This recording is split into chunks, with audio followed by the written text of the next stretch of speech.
உயிரோடும் உணர்வோடும் கலந்து வாழ்கின்ற அன்பு உறவுகள் அனைவருக்கும் வணக்கம். சிறப்பு வாக்காளர் திருத்தம் என்கிற பெயரில் எஸ்ஐஆர் என்று இந்த கொண்டு வந்திருக்கிற இந்த சிறப்பு வாக்காளர் திருத்தம் என்பது இதை வாக்கை திருத்துவது என்பதையும் தாண்டி வாக்கை திருடுவது, பறிப்பது என்ற நிலையில் உள்ளது. இங்கே மக்களாட்சி தத்துவத்தை ஏற்றுக்கொண்ட, ஜனநாயகத்தை ஏற்றுக்கொண்ட நாட்டில் மக்களுக்கு இருக்கிற, குடிகளுக்கு இருக்கிற கடைசி வலிமைமிக்க கருவி, கடைசி மதிப்புமிக்க உரிமை என்பதே வாக்குதான். அந்த வாக்கையும் பறிக்கிற ஒரு கொடும் சூழல் இங்கே உருவாகியிருக்கிறது.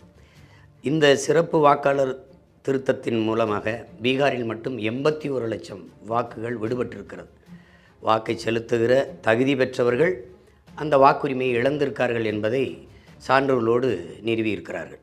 இங்கே திடீரென்று அவர்கள் சொல்வது போலி வாக்காளர்கள், கள்ள வாக்கு செலுத்துபவர்கள், இறந்தவர் அவர்களுடைய பெயரிலும் வாக்குகள் இருக்கிறது, அது தொடர்ச்சியாக கள்ள வாக்காக பதிவாகிறது என்ற குற்றச்சாட்டை வைக்கிறார்கள்.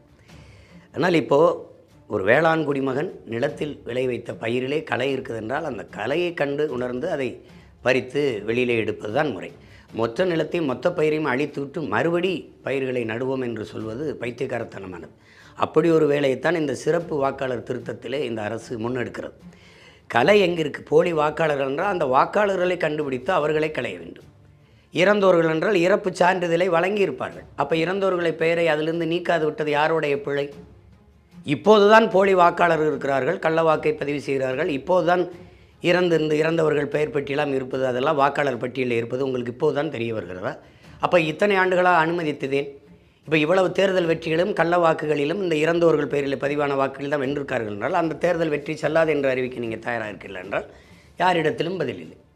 ஒரு வாக்காளர்களிடம் அணுகி இந்த வாக்கை சரிபார்ப்பது, ஒருவேளை இந்த சிறப்பு சீர்திருத்தம் மூலமாக எல்லாருக்குமான வாக்கை நீங்கள் மறுபடி பதிவு செய்ய சொல்கிறீர்கள். நீங்கள் கேட்குற ஆவணங்களை கொடுக்க தவறினாலோ, ஒரு வாடகை வீட்டில் இருப்பவர் வேறு ஒரு முகவரிக்கு போயிருந்தால் அப்போ அந்த இடத்துல வாக்கை சரிபார்க்க வருவது இந்த வீட்டில் இல்லை என்றால் அந்த வாக்காளர் இல்லை என்று அடித்து விடுவார், அவர் வாக்கு பறிபோய்விடும். இப்படி பெரிய இக்கட்டான சூழல் ஒவ்வொருவருக்கும் இருக்கிறது. இப்போ இந்த நிலையிலே இந்த வாக்காளர் திருத்தத்திலே இப்போ இதில் இந்த இறந்த ஒரு பேர் வைப்பாளர்னா அவங்க இறப்பு சான்றிதழை சமர்ப்பித்திருப்பார்கள், அது ஒப்படைத்திருப்பார்கள், அவர் பேரை நீக்கிவிடலாம். இதை விட்டுவிட்டு மொத்த பேரையும் நீங்கள் கொடுங்கள் என்றால் அதற்கு ஒரு கால இடைவெளி தேவைப்படுகிறது. குறைஞ்சது ஒரு 6 மாத காலம், ஓராண்டு காலம், அதிகபட்சமாக ஒரு 6 மாத காலமாவது கொடுக்கணும்.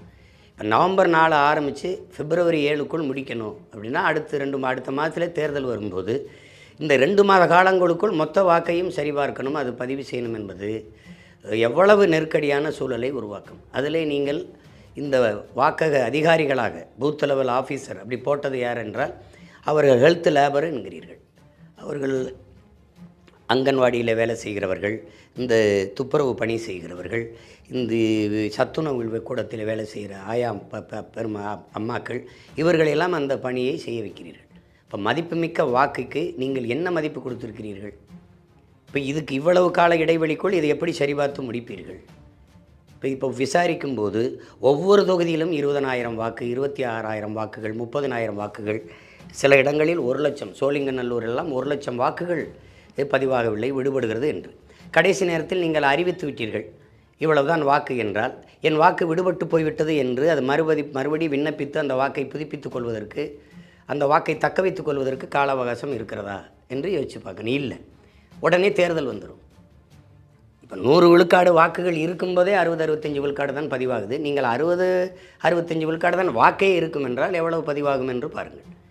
இந்த முறை அன்று வாக்காளர்கள் தங்களுக்கான ஆட்சியாளர்களை தேர்வு செய்தார்கள், இன்று ஆட்சியாளர்கள் தங்களுக்கான வாக்காளர்களை தேர்வு செய்கிற ஒரு கொடிய முறையாக இது இருக்கிறது. இது ஜனநாயக படுகொலை, தேர்தல் அரசியல் படுகொலை. இதன் மூலமாக வாக்கு சீர்திருத்தங்கிற முறையில் அரசியல் படுகொலையை செய்கிறது என்று அருமை பெருமகன் அம்மையார் நிர்மலா சீதாராமன் அவருடைய கணவர் அவர்கள் குற்றம் சாட்டுகிறார். அதுதான் சாதாரண குடிமகனுக்கும் குடிமக்களுக்கும் தோன்றும்.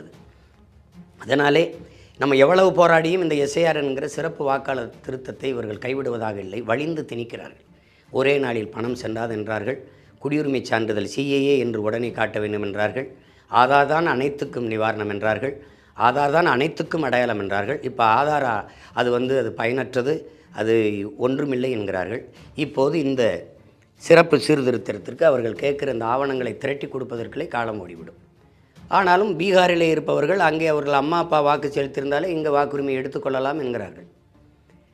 இப்போ பிற மாநிலத்தவர்கள் வாக்கை இங்கே உறுதிப்படுத்துவதற்கு வாக்கு செலுத்துகிற உரிமையை பெறுவதற்கு இவ்வளவு எளிதாக வாய்ப்பை கொடுப்பவர்கள் சொந்த நிலத்தின் மக்கள் வாக்கை செலுத்துறதுக்கு இத்தனை ஆவணங்களை கேட்பது எதற்கு? குடும்ப அட்டை அது பத்தாது, ஆதார் அது பத்தாது, அதில் தகுதி வாய்ந்த அதிகாரிகள் சான்று தரணும்னா அப்போ தகுதியற்ற அதிகாரிகளை நீங்கள் பணி நியமனம் செய்கிறீர்களா?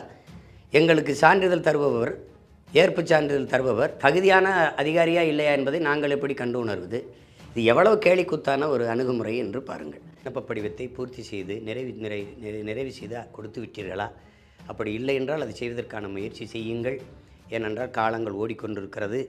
என்னரும் சொந்தங்களின் உயிரினுமிலே உடன் பிறந்தார்கள். என் நாம் தமிழர் தம்பி தங்கைகள், என் சொந்தங்கள் எல்லோரும் நீங்கள் வாழ்கிற இடங்களில், சிற்றூர்களில் அல்லது வாழ்விடத்தில் அங்கே இருக்கிற நமது சொந்தங்களுக்கு, உறவினர்களுக்கு வாக்கு அந்த அவர்கள் கொடுத்த விண்ணப்ப படிவம், அந்த வாக்காளர் சீர்திருத்த விண்ணப்ப படிவத்தில் எல்லாம் பூர்த்தி செய்து கொடுக்கப்பட்டிருக்கா? அப்படி கொடுக்கவில்லை என்றால் உங்களால் முடிந்த உதவிகளை செய்து அந்த பணியை அவர்களுக்கு செய்து கொடுங்கள். ஏனென்றால் அதை இந்த வாய்ப்பை நம் இழந்து விடக்கூடாது. இவர்கள் சொல்கிற கணக்குப்படி பார்த்தால் 1.5 கோடி வாக்காளர்களை வெளியேற்றுவார்கள் என்று தோன்றுகிறது. அந்த வாக்காளர்கள் அவர்களுக்கான வாக்கு அது இல்லை என்றால் வெளியேற்றுவார்கள். ஏன்னால் இது அவர்கள் வழக்கமாக செய்கிற ஒன்று. தங்கள் வாக்குகளை வைத்துவிட்டு மற்றவர்களான வாக்குகளை இல்லாத ஆக்குவார்கள். அப்படி ஒரு ஏமாற்ற சூழல் எந்நேரம் மக்களுக்கு வந்துவிடக்கூடாது என்பதற்காகவே உங்கள் மகன் இந்த பதிவை செய்கிறேன். எனவே என் அன்பு பிள்ளைகள், என் அருமை தங்கைகள், தம்பிகள், பேரன்பும் கொண்டு நான் நேசிக்கிற அந்த பெற்றோர்கள் இதில் கவனம் செலுத்துங்கள். ஏமாந்து விடக்கூடாது. ஏமாறுகிறவர்கள் இருக்கிறவரை ஏமாற்றுவர்கள் இருக்கத்தான் செய்வார்கள். அதனால் விழிப்புணர்வோடு இருப்போம். விழிப்புணர்வற்ற சமூகத்தில் எப்போவுமே நடிப்பவர்களுக்கு, ஏமாற்றுவர்களுக்கு தான் முன்னுரிமை கிடைக்கும். அதனால் இந்த நிலையில் என் அருமை பெற்றோர்கள், நமக்கு இருக்கிற கடைசி கருவி ஜனநாயகத்தில் இந்த வாக்கு தான். அதை இழந்து விடக்கூடாது. அந்த உரிமையை தக்க வைக்க விழிப்புணர்வோடு இருக்க வேண்டும் என்று அன்போடு கேட்டுக்கொள்கிறேன். நாம் ஒருவர் வாக்கு செலுத்தி இந்த நாட்டில் என்னாகப் போகிறது என்ற அந்த மெத்தன போக்கு சரியாகாது. அது ஒரு தேசத்துரோக குற்றம். அதை நாம் செய்யக்கூடாது. வாக்கு என்பது வலிமைமிக்க ஆயுதம். அதைத்தான் அநீதிக்கு எதிராக நாம் ஏந்த வேண்டியிருக்கிறது. அதனால் என் உயிர் சொந்தங்கள், என்னரும் பெற்றோர்கள், நமது வாக்குரிமையை தக்க வைக்கிறதற்கு அந்த அவர்கள் அளித்த விண்ணப்ப படிவத்தை பூர்த்தி செய்து நிறைவு செய்து கொடுத்து விட்டீர்களா? அப்படி இல்லை என்றால் அதை செய்வதற்கான முயற்சி செய்யுங்கள். ஏனென்றால் காலங்கள் ஓடிக்கொண்டிருக்கிறது. என்னரும் சொந்தங்கள், என் உயிரினுமிலே உடன் பிறந்தார்கள். என் நாம் தமிழர் தம்பி தங்கைகள், என் சொந்தங்கள் எல்லோரும் நீங்கள் வாழ்கிற இடங்களில், சிற்றூர்களில் அல்லது வாழ்விடத்தில் அதை விட்டுவிடக்கூடாது. நன்றி, வணக்கம்.